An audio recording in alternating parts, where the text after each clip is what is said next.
নমস্কার। আজ আমি বাড়িতে কিভাবে কনডেন্সড মিল্ক বানাতে হয় সেই রেসিপিটা দেখাবো।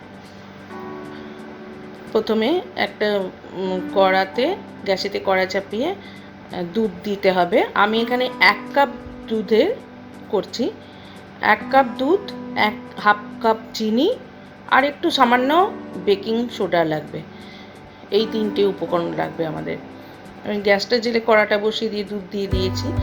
দুধটা ফুটে উঠেছে। দুধটা সমানে নেড়ে যেতে হবে। ফুটে উঠলে চিনিটা দিয়ে দেবেন, দিয়ে সমানে নাড়তে হবে।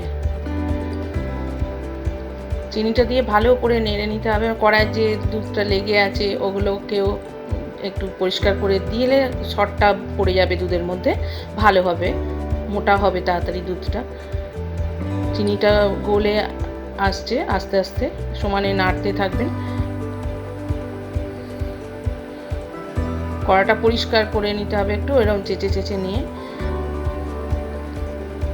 বেশ খানিকটা ফুটবে, দুধটা ফুটে উঠেছে, অনেকটাই ফুটে উঠেছে।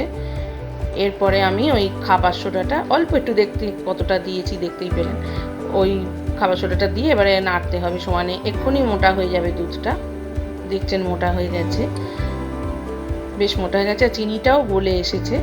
এটাকে সমানে নাড়তে হবে। এইভাবে নাড়তে নাড়তে একটা অন্য রং এসে যাবে, ঠিক কনডেন্সড মিল্ক যেরকম দোকানে বিক্রি হয়, যেরকম আমরা দেখি কালার, ওই রকমই এসে যাবে। আস্তে আস্তে ভালো করে নাড়তে হবে, আর চুলার আঁচটাকে একটু মিডিয়াম করে দিতে হবে।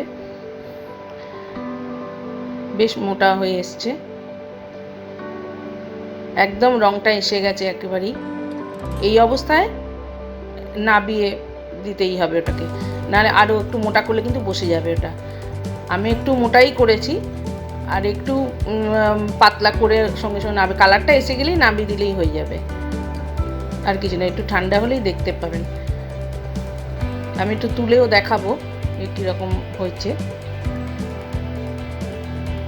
দেখুন, আমি একটু তুলে দেখাবো, একদম এসে গেছে, ঠিক থিকনেসটা সেরমই এসছে একদম। এটা থাকতে থাকতে বসে যাবে। এই দেখুন, এবার কনডেন্স মিল্কটা একটু ঠান্ডা হয়ে গেছে, এইরকম এসছে, এরকম অবস্থায় আছে। এটা আমি সঙ্গে সঙ্গে যদি কিছু করি তাহলে ঠিক আছে, আর একটু বেশি মোটা হয়ে করেছি। আর যদি আপনি রেখে কিছু করতে যান তাহলে আর একটু পাতলা নামাবেন, একটু আগে থেকে নামিয়ে দেবেন। ফ্রিজে রাখলে ওটা একটু মোটা হয়ে যাবে।